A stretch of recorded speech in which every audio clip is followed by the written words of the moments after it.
Hi, you guys. This is Miss J Quick giving you an example of your work that you will have for today.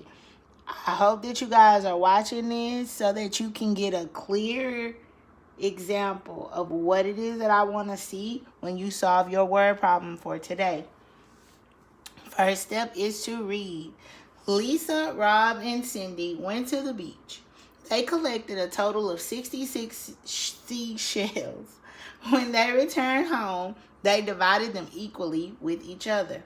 How many did each person receive? So, how many seashells? I'm going to add that in there. How many seashells did each person receive? So now we reread. Remember that we reread so that we can find information that is important to us for math and eliminate information that is not math related, also called empty information. So Lisa, Rob, and Cindy went to the beach. That doesn't really help us with math, but it's good to know where they're going, right? They collected a total of 66 seashells. That's important that I know that they collected a total of 66 seashells.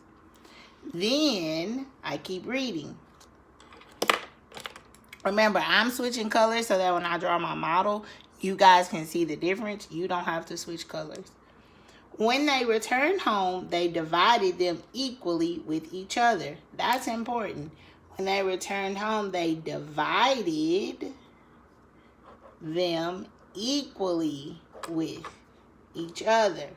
There are some very good key academic words in here. Academic words don't tell us what to do, but they tell us how to draw it or how to see the problem working itself out. Keep reading. How many seashells, I'm sorry I didn't have that added in at first. How many seashells did each person receive? So I know when I'm done, I'm sorry, let me go back. I just discovered my question. So that I know when I'm done, I can answer this question. The question should be answered in a form of a statement. So I take my question and I turn it into a statement. Each person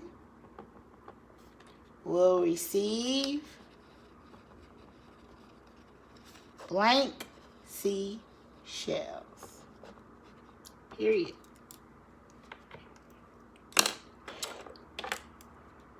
So now we can go on to our model and number sentence. We use sentence by sentence to help us with that. I'm not really sure how the paper's curling up.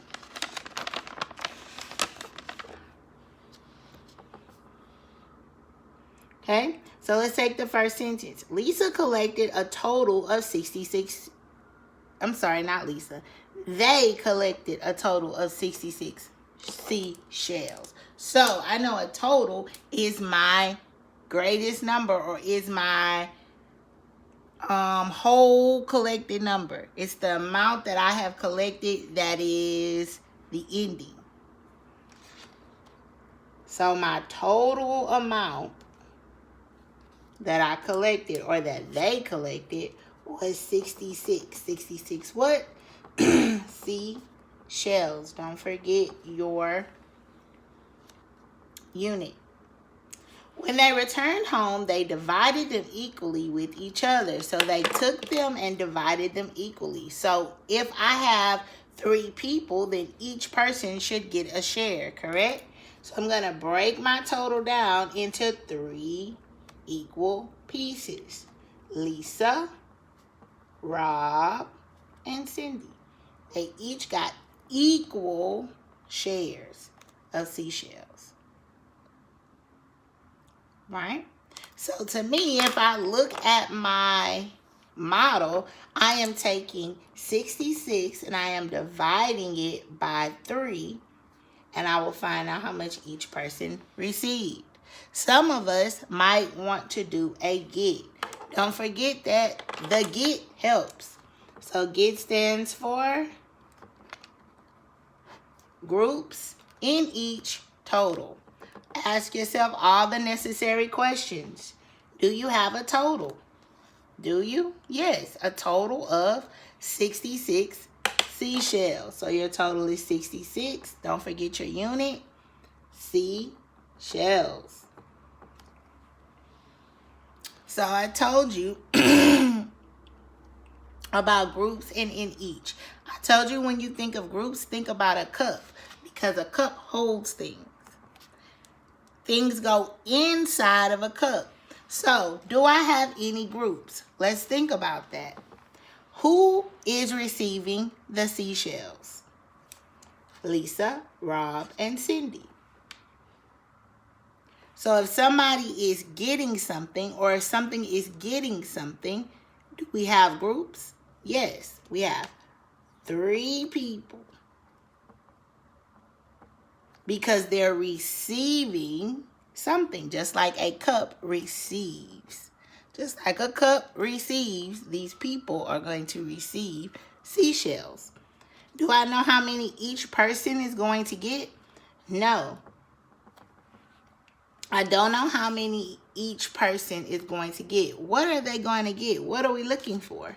Seashells. Don't forget your unit. Now, just like always, I ask myself, do I have a total? Do you? Yes. So if you have a total, you must divide. It is the exact same thing, 2 different ways to do the exact same problem. It is up to you what you do. Remember, you're doing what is comfortable for you. So, let's start our equation. 66 divided by 3 equals blank. We can do standard algorithm. We can do repeated subtraction, which might take you a little minute. You can do jumps on a number line. That too might take you a small chunk of time. So I would do standard algorithm that we learned for division. Remember, your biggest number goes inside, smallest number goes outside. You always ask, how many times can this number create that number? So we always start with the first digit. How many times can 3 create 6? When I ask you that, I am asking you how many times can I multiply another number to get to 6? Well, let's do it. 3 times 1 is what? 3. 3 times 2 is what? 6. So how many times can we create 6? We can create 6 2 times. 3 times 2 is 6. 6 minus 6 is 0. Am I done? No, I still have another digit up here. Let's drag this down. So now I'm done with this one. I have to complete the next one. How many times can 3 create 6? Well, we did the math and we said 2 times. So we write our multiplication fact at the top. We say 3 times 2 made 6. So I subtract the answer. My goal is always to get to 0 when I divide. So I did just that. All right. So my answer is 22. Let's look at another way to solve this exact same problem. Now, with division, you always want to create 0. You always want to get to 0. Your goal is always to make it to 0. So I can, excuse me, I can skip count backwards on a number line. I can do some repeated subtraction.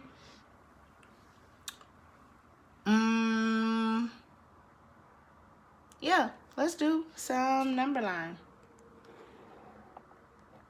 We're going to start with 66, and we're going to jump back 3. Let's see how many times we can do it. minus 3, 63, minus 3, 60, minus 3, 57, minus 3, 54, minus 3, 51,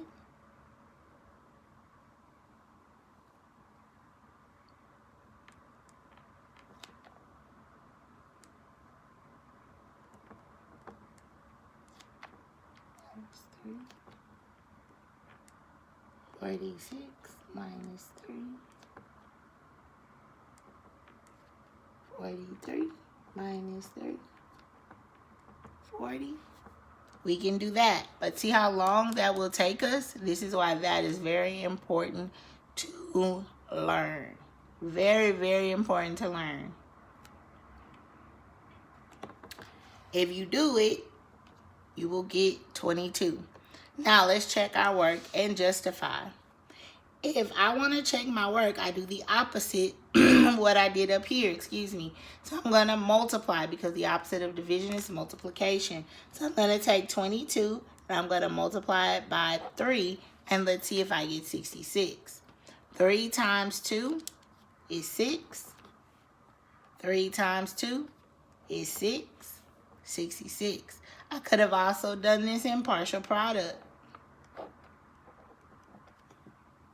Take my 22 and I write it in expanded form. Times 3. 3 times 20, also known as 3 times 2. And I drop down my 0. 3 times 2, 6. I compose my numbers back into 66. Still got the same answer, right? Let's do it a different way. 22 times 3. We can say 20 times 3. And 2 times 3. 20 times 3 is 60. 2 times 3 is 6. Compose them together. Same way to check the exact same work. Now, let's write some reasonableness.